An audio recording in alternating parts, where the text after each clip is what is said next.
Hey, guys. All right. We're back together. It's been a little bit. Happy belated Valentine's Day to everybody. It's your favorite girlfriends for Girlfriends in Football, post Super Bowl chatter. Ladies, it's been a little bit. We didn't go last night. Sherry she has a romantic relationship where they actually still go out for Valentine's Day. Beth and I were like, we can rock. And she's like, well, I have dinner reservations. So, so glad you could join us. For those who don't know, Sherry's in the house. She covers Bucks and Commanders. Beth is in the house, our doctor of physical therapy. She's our Bills Mafia representative. And of course, your girl, Coach Desi, faithful 49er. So before we get into all of that, first things first, we really just want to take a moment and go over the tragedy that happened in Kansas City. No one should ever have to deal with that. Kids were involved. For those who don't know, there was a shooting at the end of the parade. 22 people were affected. One lost their lives. I think of the 21, was it 12 kids? 12 of them were kids between the ages of 9 and 15. I mean, this is just horrific. When will it end? Our prayers and love go out to all the families, everyone affected. For those of you who've seen our show before, we had Jody and we had Chrissy on. They were actually in the area when that happened. So I've reached out to them and just, again, if you guys would all just keep them all in your thoughts and prayers. There's a lot to process, a lot of trauma there. So that's immediately what I thought of when I saw it, because you had just said that they weren't joining us because they were going to be at the Chiefs parade. And then, I got an alert shooting at the Chiefs parade. I mean, it just makes your heart stop, honestly. Yeah. I mean, it's senseless. Who knows? We gotta do better. Yeah, 100%. We gotta do better. I don't know how to do better, but details are still coming out. So I mean, I guess it sounds like it wasn't a targeted mass shooting, from my understanding. It sounded like it was coming from off of a argument or a dispute. So, and I'm just still trying to figure out, but of the argument dispute, how is there 22 people shot, from an argument dispute? And obviously the people that were shot, including I shouldn't say obviously. I thought my impression is that they were collateral damage, not involved in this altercation. Yeah. Right. 800 police officers there. Thank God they were, because a lot of life-saving measures happened to the victims that were shot, and many more lives were saved because of it. So again, thoughts and prayers to all of Kansas City and all involved there. So with that said, we'll go ahead and move into our discussion about the Super Bowl. So Des, what did you do for the Super Bowl? And also, I'm curious if your mom was there, because I don't know if I told you this. I ran into your mom before the Super Bowl. Actually, I was walking my dog, and I hear someone pull up, "Hey, gorgeous!" And there's Miss Pam, and she was telling me that her ritual, that she says in order for you guys to win, she has to be there for the first half of the game. And then she has to leave if it's not going well. So what happened? If it's not going well. The first half? Okay, so I had mom over. Blake and his girlfriend, my son Blake and Drew were both obviously there, and Blake's girlfriend came over, which was so sweet. And our neighbors who are diehard 49er fans were over. And we, got all the wings. We had all the things. I had my balloons everywhere. I had my Montana stuff out, my Jerry Rice ball, everything was all good to go. And the game started, and it was so close, guys. I may even share my screen here in a second to show you the stats. so down the middle. Literally, we could play this game 6 different times with 6 different outcomes, and each person would have won. Like, it was just so close. And to be honest, I do remember my mom being there. I did have margaritas, a lot of them. So the short answer is I don't remember what happened to Mom when she left. I truly did not mean to There you stump go. you with that That one. did not seem like it would have been that difficult, but there you go. I mean, That was not a stump question. Usher came on.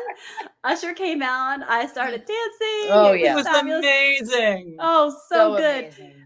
Usher. So Mom was there for Usher.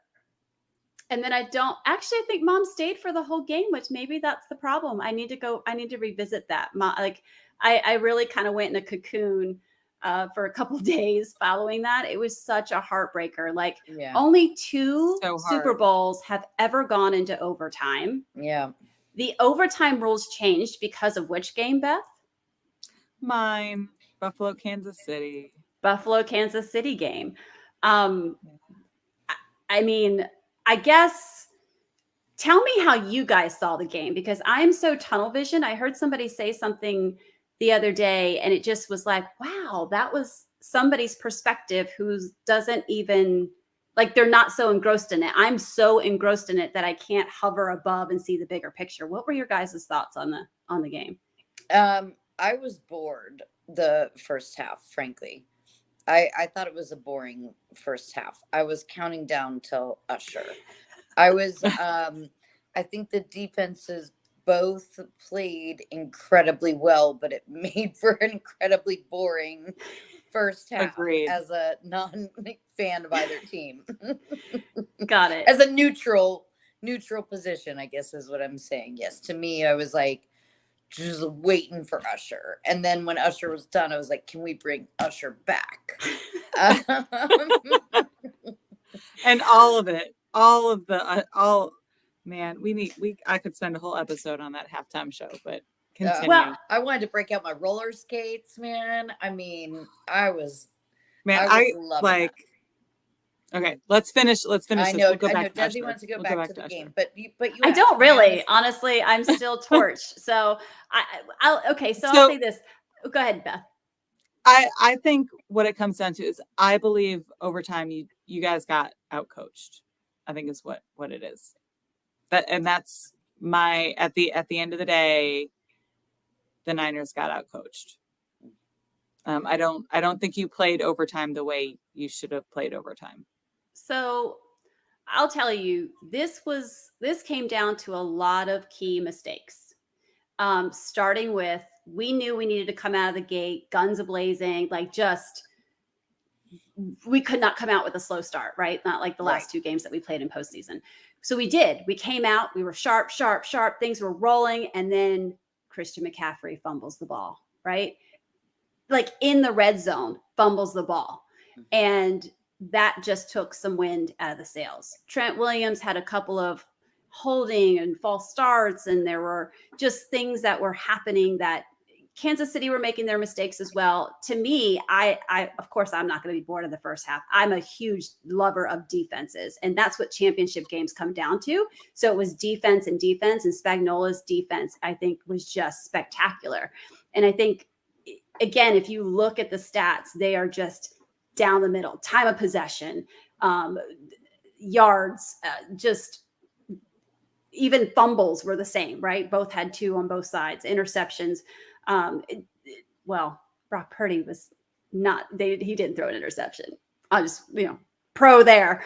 But I mean, I think there was just even that punt, when the punt came down and it hit the foot, and Ray McCloud is trying to pick it up instead of just landing on it. That, Kansas City couldn't get anything generated on offense. And then we just handed them this opportunity. It was like at the 16-yard line in the red zone, and Patrick Mahomes throws a touchdown, right? So that puts them on the board. Just things that were just happening that, again, I don't know that you blame it on one singular thing, but I think that if one singular thing had gone our way, it would have changed the game. It was Sure. really I mean, close. I think that extra close. point, that extra point was a big deal. I think that changed a lot of play calling from that point on in the game. I think that made a significant difference in what they were looking at to do, right? What they needed to do. You know, when you see that missed field or the extra point, like when that change is a huge deal. I think walking into overtime, you know, you read about how Patrick Mahomes and their team spent time looking at what scenarios and possibilities of what to do with the new overtime rules. And then you hear that the 49ers knew it existed, or at least the coaches did, but didn't like create a game plan. Like you practice 2-minute drills, right? Like the 2-minute drill is there for a reason. I don't believe that the 49ers prepared for that as well as they probably could have. And I think that makes an impact because at no point with the way the new rules are, there's no way I would have said, I want to receive the ball. I never would want to go before Mahomes because you give Mahomes the ball with 13 seconds left in a game, he's going to make a play, right? Like you give Mahomes the ball and a chance to respond, he will respond. You don't want to be on the back end of that. So that's definitely one argument that's out there. And Kyle Shanahan did come out and say that he did plan for this. He was well aware of the rules, and his plan based on working with analytics was we are going to, you know, get the ball first. I think in the game, he wasn't going to overturn that. Well, and the reason why is this. Obviously, if you're going into overtime, you've tied the game, right? They expected this to be kind of a grudge match back and forth. And he said that if it was kind of that kind of game heading into overtime, he wanted the ball first because if they go down and score and Kansas City goes down and scores and they're back at a tie, the next time the ball is received by the 49ers, because we would get the ball back, whoever scores first wins the game. And truly, the way the game was going, that was a potential. It honestly could have gone that way. The second thing was our defense was just on the field for like 11, 13 plays. I agree with that. Yeah, and I understand that. And the defensive drive before that was 11 plays. So more than half of their snaps that they took were in those last 2 drives of the game. So you don't want to put your defense right back out there because you're not going to stop Mahomes if you're already gassed. So by putting our offense out there first was honestly, retrospectively, maybe a better choice just to give your defense a little rest. And I understand that. I just also understand that Mahomes is not going to waste that opportunity. So no, I then question, you know, do you take 3 and hope your defense can hold for 3? Or do you just go for it because you know a touchdown is coming the other direction, more likely than not? Because when you give Mahomes the ball in overtime, he will score a touchdown. Nothing that you're saying is untrue. Okay. Yeah. So that's my perspective from an outsider. Like no, I get that. And I mean, it's all that. I mean, again, this is generational talent. This is Patrick Mahomes. Obviously we've been down this road before, right? We literally have lost a Super Bowl prior to this team. We literally had a 10-point lead and lost it to this team. Like nothing that's being said is something that we don't know, but to just put it out there, like our defense was so amazing that we did hold him to 1 touchdown, you know, two touchdowns. What did he have? Can't even remember now. I've been trying to forget the game all the time. I think too. Anyway, so we did hold him though. And, you know, it was actually very frustrating. And so I think that I honestly don't have any problem with the play call. I think Kyle Shanahan was already a little bit upset about some of the defensive calls That's why he called that timeout in overtime, because he saw what Coach Steve Wilks was going to play. And he was like, he called it a timeout and said, we need to change that play. So I don't think he was as excited about all of the things that were being done defensively. And we no longer have a defensive coordinator. So I'm not saying that that's as a result of how he called the game in the Super Bowl, because there were already issues happening over the season. That, not that he's not a great defensive coordinator, not that he's not a good human being or a good guy. It's more so that the way that Kyle Shanahan is, he just has a way that he wants his team ran, and there's schemes that he wants done. And if you can't be on the same level, then it's just how it is. And so I don't think Steve Wilks plays the defensive game plan to his preference. And so I think it was just a situational relationship that it's not. Our previous two defensive coordinators came from inside the building, and they already knew the scheme. They already were familiar with it, and it was easier to go. So I've made peace with it. It is what it is. Congratulations to the Kansas City Chiefs. I love Andy Reid. One thing I will say, and Beth, I think this is the information I sent to you. Kelsey, I think, had one reception for 1 yard up until Dre Greenlaw tore his Achilles tendon as he was running out onto the field. And if you guys don't watch the 49ers, there are 2 linebacker tandems in the NFL that are amazing. One of them is Roquan Smith and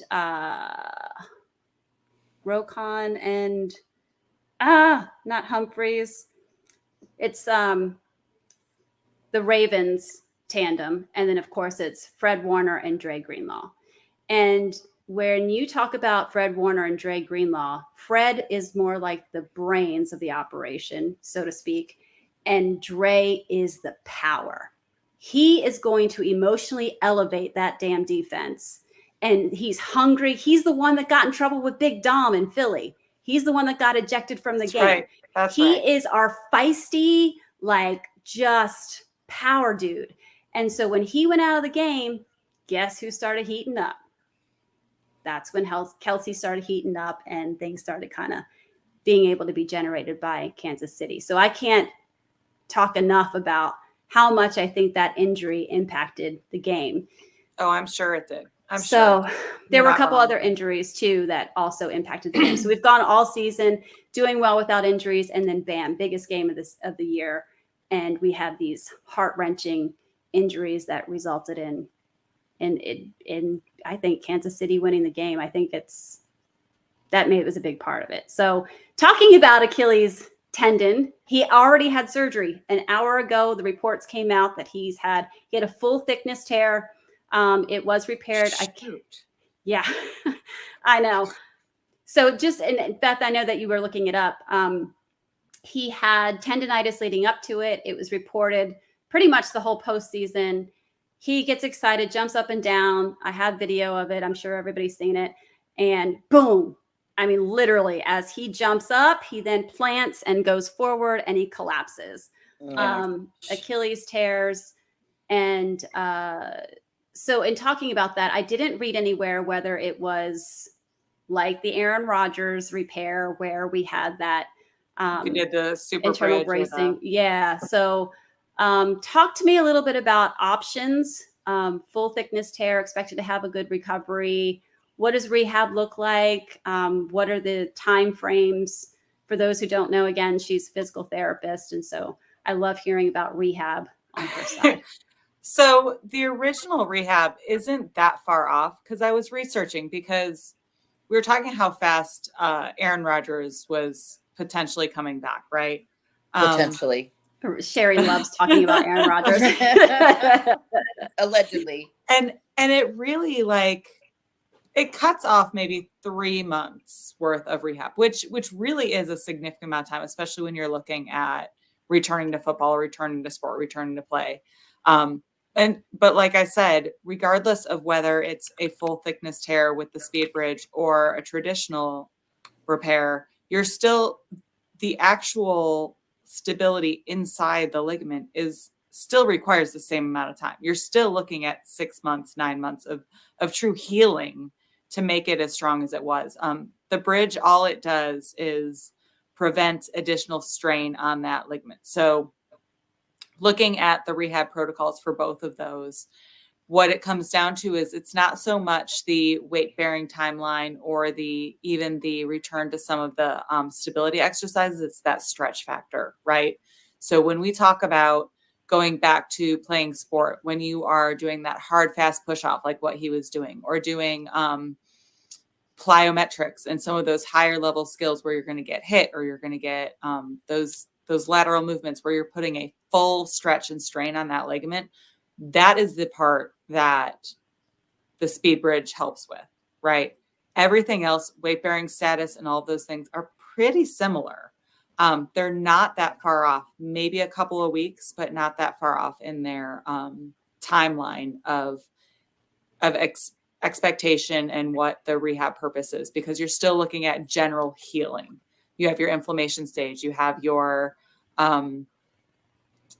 you have all the stages of healing where it just, you still need to go through those stages. Your body is still going to go through all of those parts. What is different is that you're not putting the same strain at the end of the day on it for those higher level skills. So there's a good chance if he does do a speed bridge, he could be ready for preseason or early on in the season to return. It's a possibility. You look, because that's 6 months. 4 months. That's 6 months. There's no reason why he couldn't be back.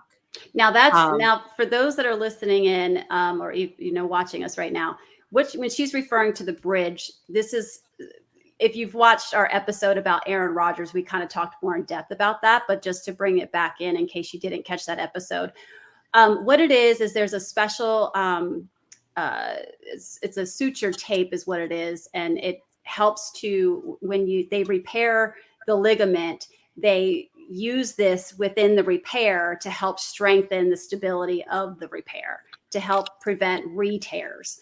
And so I like to think of it as like, if you've ever used an ACE bandage and you have that little elastic clip where there's like 4 little grips on one side and 4 little grips on the other side, they put those little claws in there to hold it together so it heals. And that's what takes the impact versus the torn spot in between. It's just something to absorb the impact and absorb that stretch so that the ligament itself can heal without increased stress or strain. Correct. And so this was kind of it. The product came out somewhere around 2016. Brock Purdy's ulnar collateral ligament repair had utilized this, and this is what enabled him to come back this past season so much quicker. But that, of course, is upper arm, upper extremity. It's a different kind of stressors than a lower extremity. And then we talked about it again when Aaron Rodgers tore his Achilles tendon. So again, this is just want everybody to understand what we're talking about when we're talking about bridging. It's a surgical, it's something that's done surgically during the repair to help reinforce the repair. And so Beth's now comparing the rehab process between someone who has it versus someone who doesn't. We do not know at this point whether Dre Greenlaw had this procedure or not, this advancement. I would hope so. But again, that will always depend on the type of tear, the way the tissue looked when they got in there. If it was a viable option, I'm sure they used it, but we don't have that. So we're just speaking in hypotheticals here when we're talking about this. And so Beth's just saying that the return to sport could be quicker if he had this versus not. Correct? Correct. And I do think that if he did have that, he's definitely a viable option for next season, not preseason, and maybe give him a few games to get back in, but he'll be back next season. I would assume that he would be back next season with that repair. I can't see, I don't know what the requirements are to have a speed bridge versus not. So I'd be curious, to understand from a surgeon's standpoint why you would choose one over the other, right? Like what what the determining factor is to why you could or why you couldn't do that, because there are still athletes in the NFL that have not had a speed bridge repair post Aaron Rodgers, right? Like there have been several Achilles tears this year, and they have not all received a speed bridge. So I'd be curious to know the rationale behind one versus the other. Funny you should say that, because I am working on getting an orthopedic on to talk about that. So keep Fabulous. wouldn't that be fun? And speaking of healed Achilles tendons, did y'all see Kirk Cousins at the NFL honors? I think Sherry, you said no, you were over football. Yeah. And I think Beth was like, no, I didn't get to watch it. Okay, I need to send you guys the video clip of his dance routine. Oh, he was so proud. Oh, me too. Like, you're gonna love him even more when I send you the video. It was absolutely phenomenal, and I was like, wow, that Achilles looks fantastic. So I mean, awesome. He was just missing his gold chains, which would have just made everything so much better. So.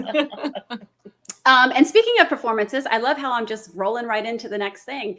Super Bowl halftime. So now we can finally chat about it.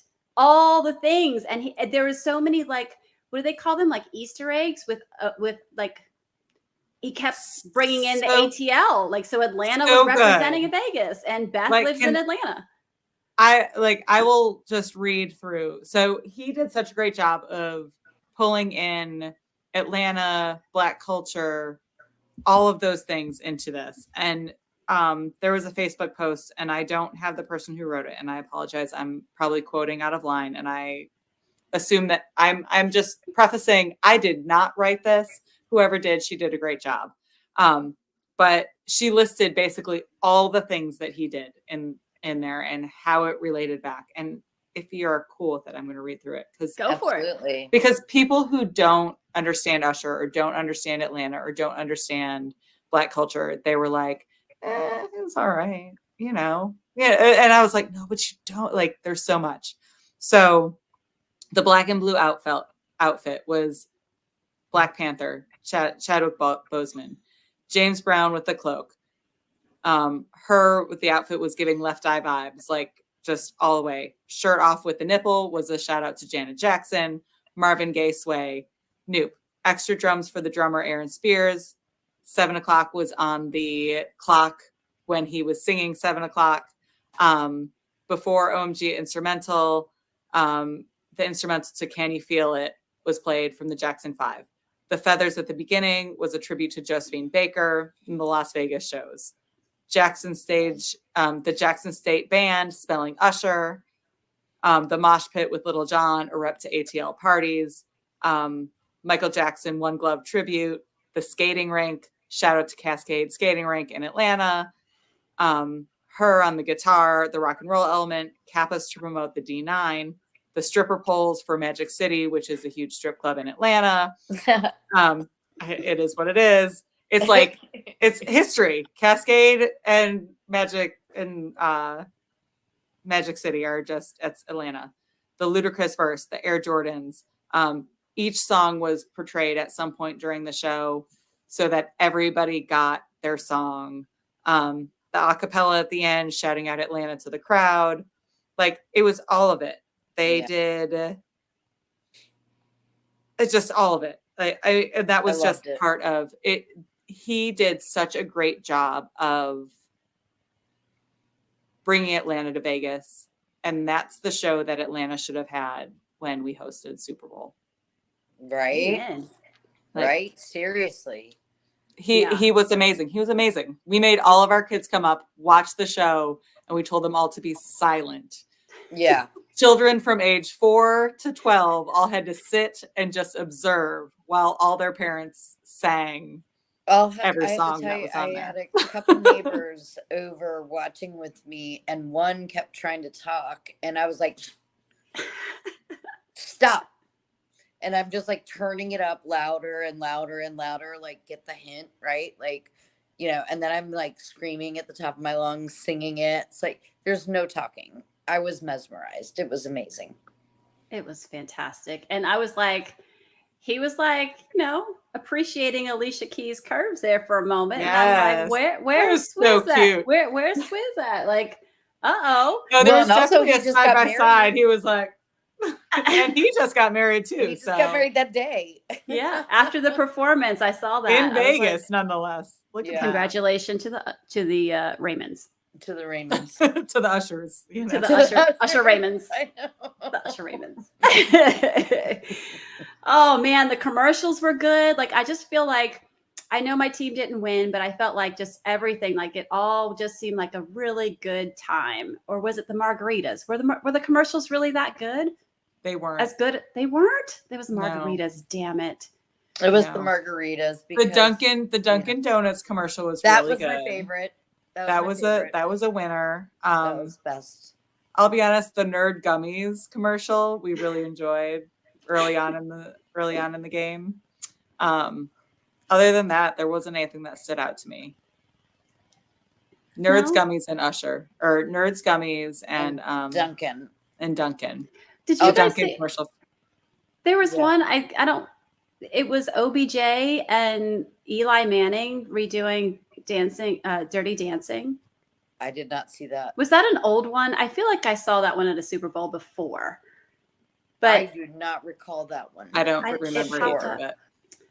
All right. It might have been on the 3-minute walk home from our friend's house after halftime. I think we were all drinking, so who can remember the commercials? I can't remember all of them, but the Dunkin' one though, I've now that one was cute. Probably 13 times since. And I also decided that Lindt chocolates, Lindt truffles, whatever.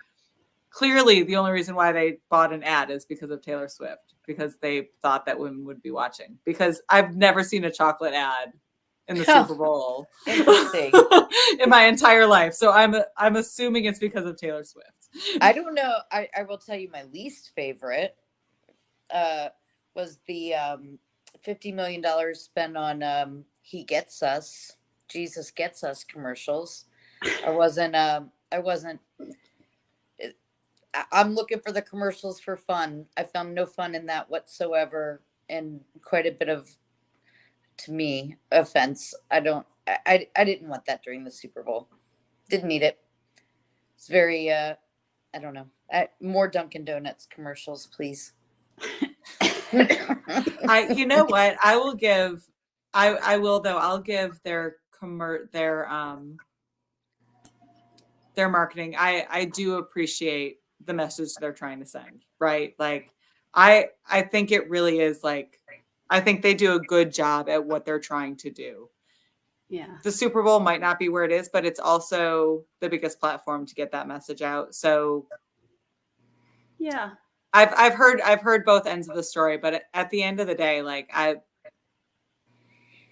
there's a lot worse ways to push their message than the way they do it. And so I appreciate their method to do it. So yeah, I don't appreciate the environment it was in. If I, Sunday at church, absolutely, but it just wasn't my vibe. I got angry at the TV. I didn't want that during the Super Bowl at all. I don't know that I remember that commercial, so I'll have to go back and check that now. It's a big group that spent it's supposedly a tax-exempt church group, but they spent $50 million on ads in the Super Bowl, and it's called HeGetsUs.com. Desi, to give you a quick, they've done it during the Super Bowl last year as well. So it's not their first time in a Super Bowl, but they also I didn't know that. It's not their first time in a Super Bowl. They did it last year during the Super Bowl as well. But they've done it they do it throughout the year as well, but it's a Christian affiliation.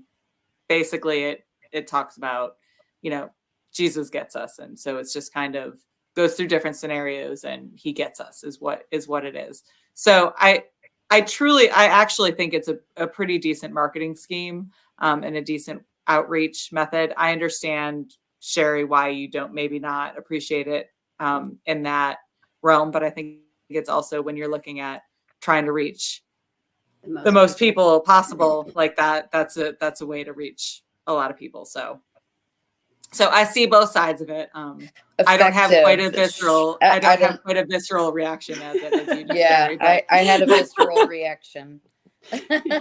Noted. I had a visceral reaction when Travis Kelce pushed Andy Reid. Yeah. Oh Lord. Right? That was my visceral reaction. Yeah. I had someone reach out to me and was like, "It's football," and I'm like, "I get it."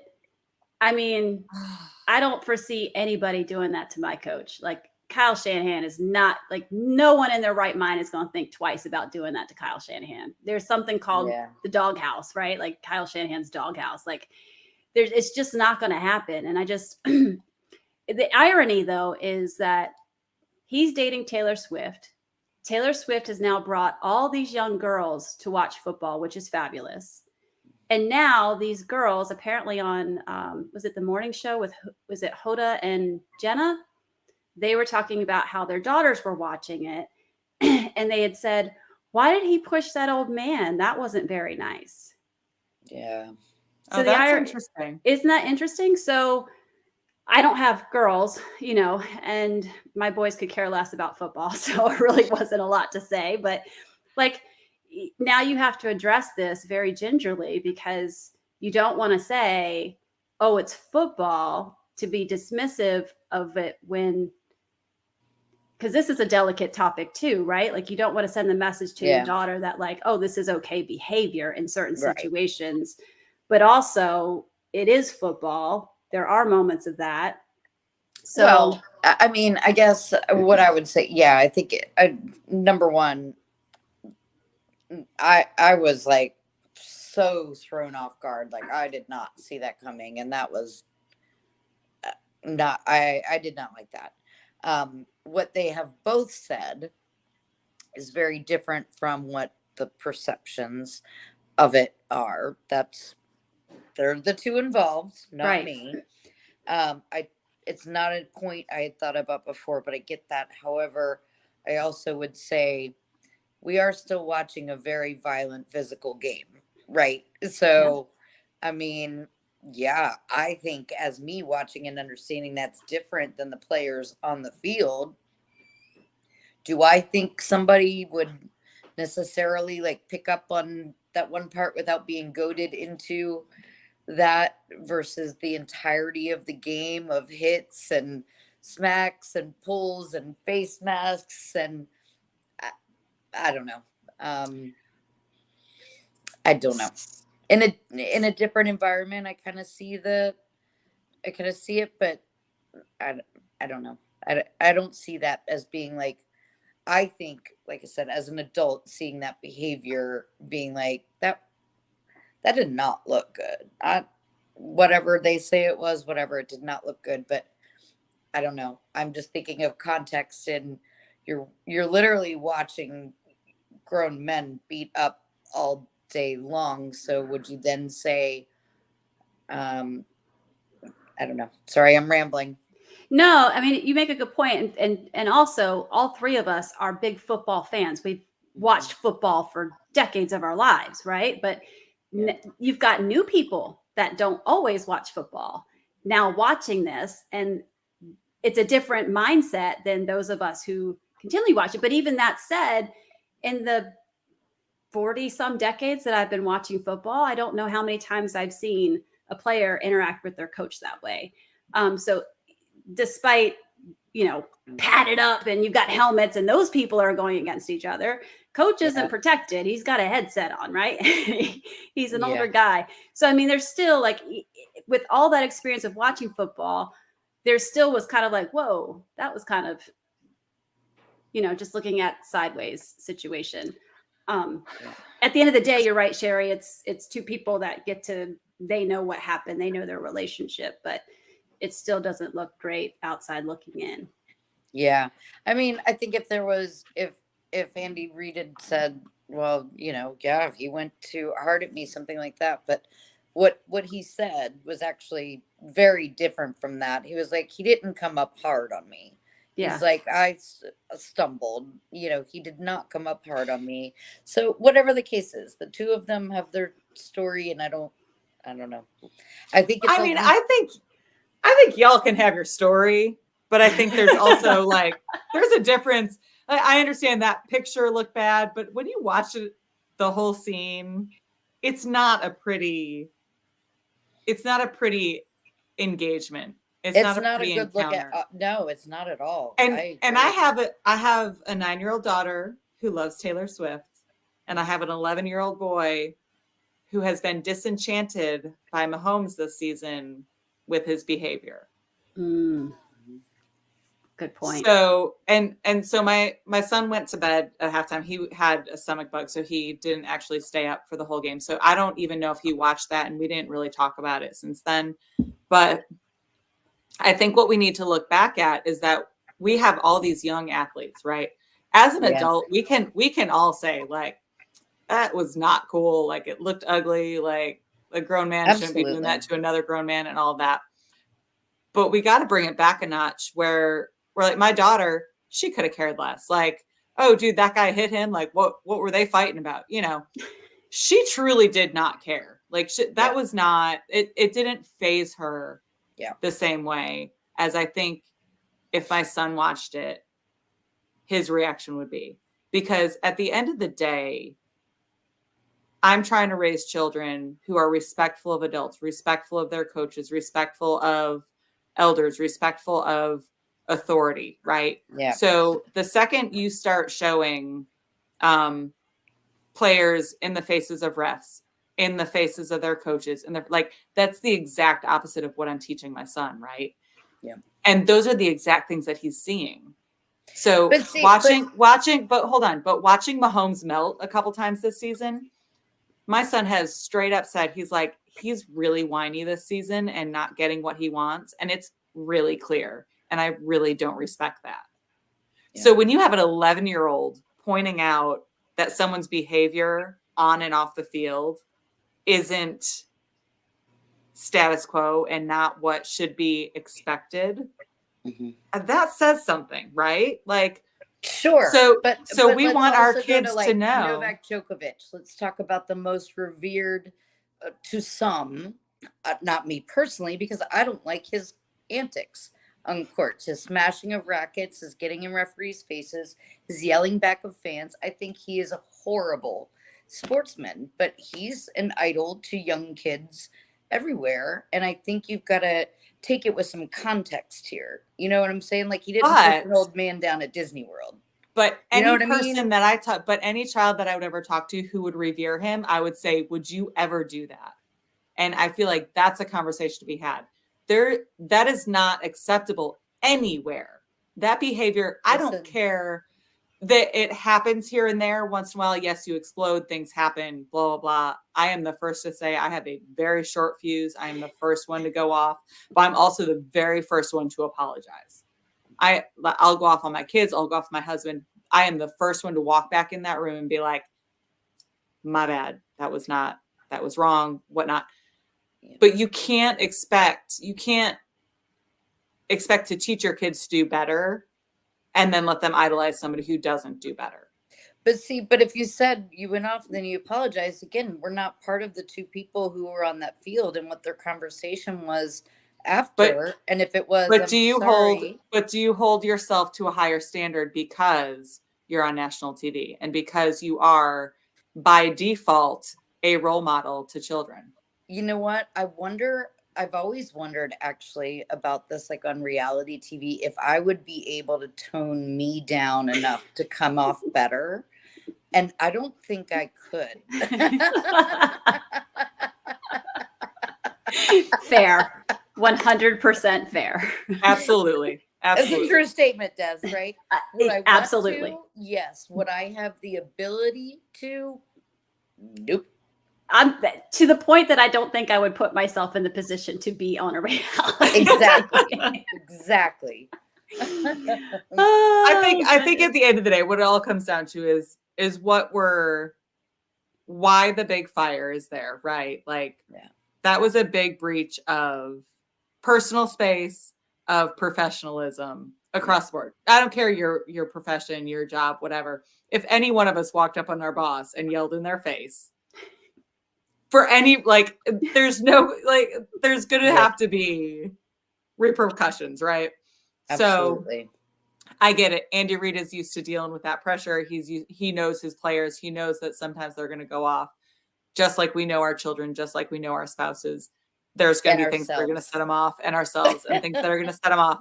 But on a screen as big as the Super Bowl, yeah, it's going to be blown up, and it's going to be bigger than what it was, and I hope it gets addressed. I mean, I really do. I mean, they've only done some sort of side talks, but I do hope it gets addressed. And to your point, I absolutely hope that Travis Kelce comes out with and talking about it and apologizing and saying those things. 100% hope that. I think he did say that there was like some kind of conversation. I think I heard something on a clip from their podcast where he was talking about it, and he was just kind of like, Big Red, he knows me. He knows that I don't mean anything by it. And that's not an apology. Well, I'm not saying I'm not saying he apologized on the podcast. I think that there was already like something behind closed doors, not publicly. Right. And I think if that conversation happens and that is made public, then things happen. Things happen in everybody's life. We all do things we regret. We all have moments that we're not happy with. I think that needs to come out at some point, because it needs to be for the youth, both male and female, that are learning to watch the sport and learning about how to interact with adults and people who make, in that realm. You have to understand that you are not free for all, and you can do whatever you want, and you can say whatever you want, and you can get away with whatever you want. And learning that respect still is there to the refs, to the coaches, that is, at the end of the day, they are still responsible for the team, right? Or responsible for the game. And so you can have that blow up, you can have that moment, but I do hope that something comes out and that they have a conversation that is out in the open, that says, totally this was wrong. This is why it happened. This is what it was. Yeah, I totally agree. Well, good because stuff. We all have that.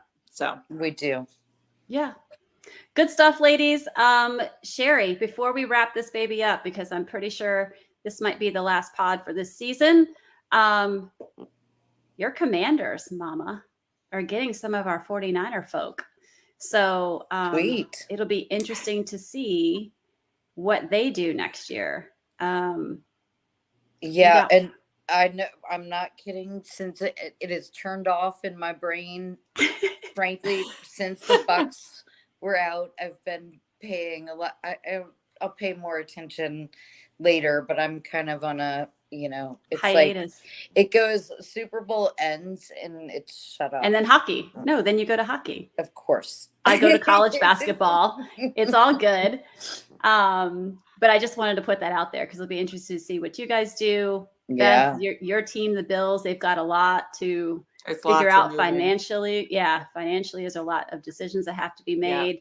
We've got to find a defensive coordinator, figure out how we pick ourselves back up out of this ditch, because I feel like the ditch was deeper this time. It's so tough.